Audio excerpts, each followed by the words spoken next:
Rajasthan set 2022 के Rajasthan GK के अति महत्वपूर्ण क्वेश्चनों की क्लास 31 हम लेकर आ चुके हैं। तो आज के क्वेश्चंस डिस्कस करते हैं। है वी गो। नंबर 1, राजस्थान की जलवायु है। दोस्तों, राजस्थान की जलवायु कैसी है? उपोष्ण कटिबंधीय प्रकार की। ठीक है, आर्द्र नहीं है, उपाद्र नहीं है, अर्ध शुष्क नहीं है। आगे बढ़ते हैं। ग्रीष्म ऋतु में राजस्थान के किन जिलों में वायु की गति अधिक होती है? दोस्तों, गर्मियों में राजस्थान के कौन से ऐसे जिले हैं जहां वायु की गति अधिक होती है? तो दोस्तों, इसका आंसर होगा श्री गंगानगर। ये आंसर सही है। चूरू नहीं है, झालावाड़ नहीं है, जालोर नहीं है। आगे बढ़ते हैं। राजस्थान में सर्वाधिक वर्षा वाला स्थान कौन सा है? दोस्तों, राजस्थान में सर्वाधिक वर्षा वाला स्थान कौन सा है? हमारे जो राजस्थान है इसमें सर्वाधिक वर्षा हमारे यहाँ होती है, हड़ती प्रदेश में। तो यहाँ हमारा कौन सा जिला पड़ता है? झालावाड़। तो झालावाड़ हमारा सही आंसर है। माउंट आबू नहीं है, बारा नहीं है, सिरोही नहीं है। दोस्तों, झालावाड़ को राजस्थान का मौसिनराम भी कहा जाता है। आगे बढ़ते हैं। राजस्थान में शीतकाल में होने वाली वर्षा को किस नाम से पुकारा जाता है? दोस्तों, राजस्थान में सर्दियों में जो बारिश हो जाती है वो उस वर्षा को किस नाम से पुकारा जाता है? दोस्तों, ये मावठ होती है। और मावठ जो है गेहूं की फसल के लिए, मतलब गोल्डन ड्रॉप कह देते हैं इसको, मावठ को गोल्डन ड्रॉप, क्योंकि ये बहुत उपयोगी होती है गेहूं की फसल के लिए। लेकिन ज़्यादा हो जाए तो उसे पाला पड़ना भी कह देते हैं। तो मावठ होती है थोड़ी बहुत वर्षा, तो ये मावठ हो गई। आगे बढ़ते हैं। मावठ की उत्पत्ति किस सागर में होती है? दोस्तों, मावठ यानी कि सर्दियों में होने वाली वर्षा मावठ कहलाती है। और किस सागर में इसकी उत्पत्ति होती है? दोस्तों, भूमध्य सागर में इसकी उत्पत्ति होती है। अरब सागर में नहीं, लाल सागर में नहीं, बेरिंग सागर में नहीं। आगे बढ़ते हैं। राजस्थान में सर्वाधिक वर्षा होती है। दोस्तों, हमारा राजस्थान ये है हमारे। तो यहाँ पे हमारे पास दो तरीके से वर्षा होती है, अरब सागर से और बंगाल की खाड़ी से। तो दोस्तों, यहाँ अरावली है तो ये यहाँ से यहाँ तो जा नहीं पाती है, फिर भी हमारे बंगाल खाड़ी की मानसून शाखा है जिससे हमारे राजस्थान में सर्वाधिक वर्षा हो जाती है। यानी कि बंगाल की खाड़ी से हमारी ज़्यादा वर्षा होती है। अरब सागर से नहीं होती है, पश्चिम विक्षोभों से नहीं, हिंद महासागर से भी नहीं। आगे बढ़ते हैं। राजस्थान में वर्षा का औसत क्या है? दोस्तों, राजस्थान में वर्षा का औसत में डायरेक्ट आंसर बताती हूँ, 57.51 सेंटीमीटर। ये हमारे राजस्थान में वर्षा का औसत है। 50 सेंटीमीटर नहीं है, 40 नहीं है, 55 नहीं है। आगे बढ़ते हैं। अति आर्द्र जलवायु प्रदेश के अंतर्गत आने वाले जिले हैं। दोस्तों, अति आर्द्र जलवायु यानी कि ज़्यादा वर्षा, औसत से भी ज़्यादा वर्षा हो रही है हमारे पास। तो हमने अभी बात करी थी, हमारी जो बारिश होती है इस पोर्शन में सबसे ज़्यादा होती है, क्योंकि बंगाल की खाड़ी की शाखा ये होती है। ठीक है, तो अब यहाँ पे एक तो झालावाड़ जिला आ गया, ठीक है, और एक यहाँ पे डूंगरपुर बांसवाड़ा हो गया। तो हमारा एक सही युग्म है। जयपुर दौसा तो कतई नहीं है, भरतपुर धौलपुर नहीं है, जैसलमेर जोधपुर तो बिल्कुल नहीं हो सकते। तो झालावाड़ बांसवाड़ा एक युग्म हमारा सही है। तो ये जिले हैं जहाँ पे अति आर्द्र जलवायु प्रदेश के अंतर्गत आते हैं। आगे बढ़ते हैं। राजस्थान का सबसे शुष्क स्थान फलोदी किस जिले में स्थित है? दोस्तों, राजस्थान का सबसे शुष्क स्थान फलोदी किस जिले में स्थित है? ये देखो, हमारा ये राजस्थान है। सॉरी, वापस बनाते हैं, है ना, वापस बनाते हैं, राजस्थान बना दिया। शुष्क स्थान कौन सा है हमारा? ये वाला पोर्शन शुष्क हो गया। अब इसमें आने वाले ज़िले कौन कौन से हैं? झुंझुनू, चूरू, सिरोही, जोधपुर। सिरोही यहाँ आता है तो ये तो नहीं है। ठीक है, चूरू यहाँ आता है, ये भी थोड़ा बहुत नहीं है, इतना नहीं है शुष्क। लेकिन फलोदी जो हमारा है वो जोधपुर में आता है। तो शुष्क दर हमारा जोधपुर कहाँ है? ये हमारा जोधपुर यहाँ है। चूरू, नागौर, जोधपुर, ये जैसलमेर हो गया, ये श्री गंगानगर बाड़मेर हो गए, सॉरी श्री गंगानगर हनुमानगढ़ हो गए, ये चूरू, ये नागौर और ये जोधपुर। ठीक है, तो इस हिसाब से यहाँ पे जो फलोदी में जो पड़ता है वो जोधपुर यहाँ है। आगे बढ़ते हैं। राजस्थान के किस भाग में दिन में उच्च, रात में न्यूनतम तापमान रहता है? दोस्तों देखो, सबसे ज़्यादा दिन में सबसे ज़्यादा और रात में सबसे कम, ऐसा कौन सा एरिया होगा? ये शुष्क वाला।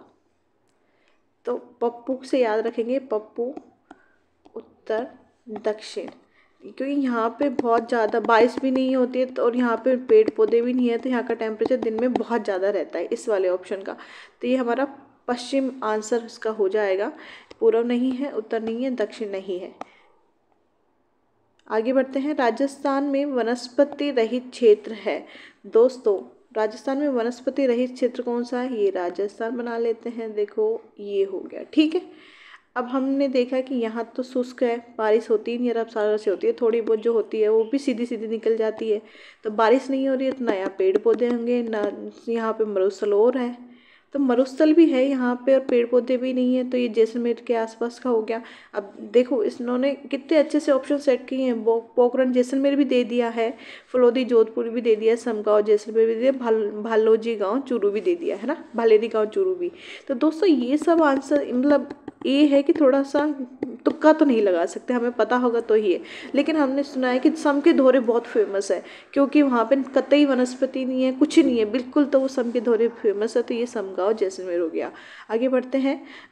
राजस्थान में न्यूनतम आंधियाँ किस जिले में आती है?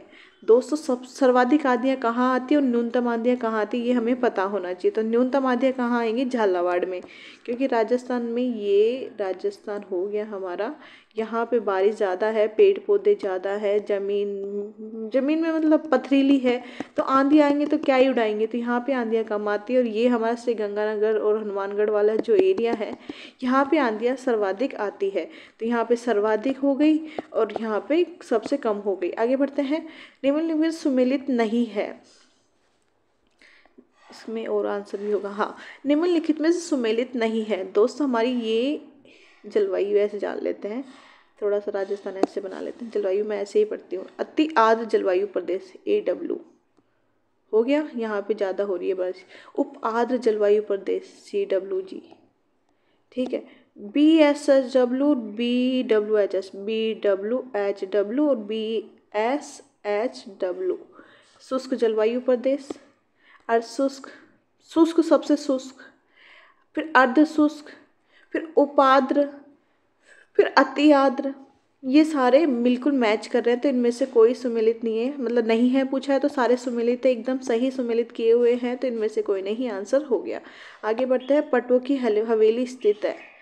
पटुआ की हवेली स्थित है। दोस्तों पटुआ की हवेली जैसलमेर में स्थित है, ये आंसर सही है। उदयपुर नहीं है, जयपुर नहीं है, सीकर नहीं है। आगे बढ़ते हैं। भित्ति चित्र की दृष्टि से कहाँ की हवेली प्रसिद्ध है? दोस्तों भित्ति चित्र कहाँ के प्रसिद्ध है? शेखावटी के, तो शेखावटी की हवेली होगी, ठीक है। आंसर सही है। जैसलमेर नहीं है, बीकानेर नहीं है, उदयपुर नहीं है, रटने वाली बात है। आगे बढ़ते हैं। स्थापत्य कला से जुड़ी हवेली से सुमेलित नहीं है। दोस्तों यहाँ पे हमें ऐसा युग्म छांटना है जो सुमेलित नहीं है। तो बागौर की हवेली उदयपुर में स्थित है, ये तो बिल्कुल सही आंसर है।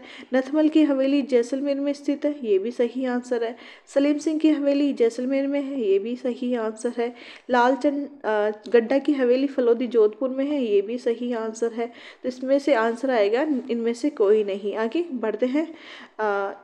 लड़ियों की हवेलियाँ।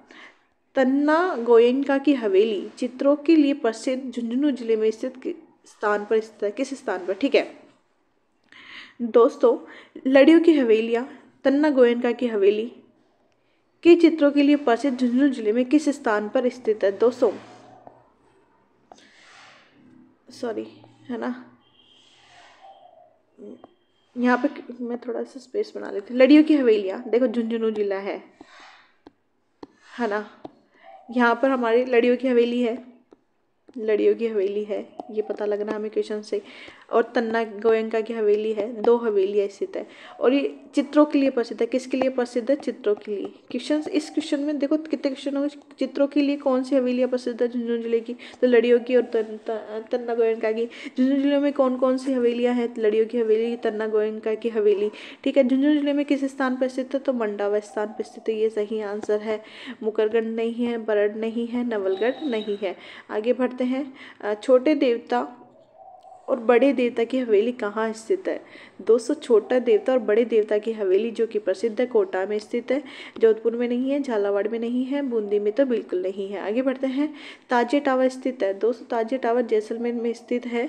ताजिया टावर एक छोटा सा ताजे नुमा एक महल है जिसे ताजिया टावर कहते हैं, ये हमारे जैसलमेर में स्थित है। ये नहीं है, ये नहीं है, ये नहीं है। आगे बढ़ते हैं। इटराणा की भव्य कोठी कहाँ स्थित है? कोठी, दिस इज नॉट कोठी, इट इज़ कोठी।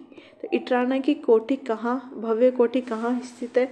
तो दोस्तों इसका आंसर आप लोगों को बताना है मुझे, मैं इसका आंसर नहीं बताऊंगी, आप मुझे कमेंट करना, ठीक है। आगे बढ़ते हैं। चलो मैं आंसर भी बता ही देती हूँ। इसका आंसर है अलवर में स्थित है इटराणा की हवेली। जयपुर में नहीं है, भरतपुर में, सवाई माधोपुर में नहीं है। रामपुरिया हवेली कहाँ स्थित है? दोस्तों रामपुरिया हवेली भीलवाड़ा में स्थित है। ये आंसर एकदम सही है। जयपुर में नहीं है, बीकानेर में नहीं है, बाड़मेर में नहीं है।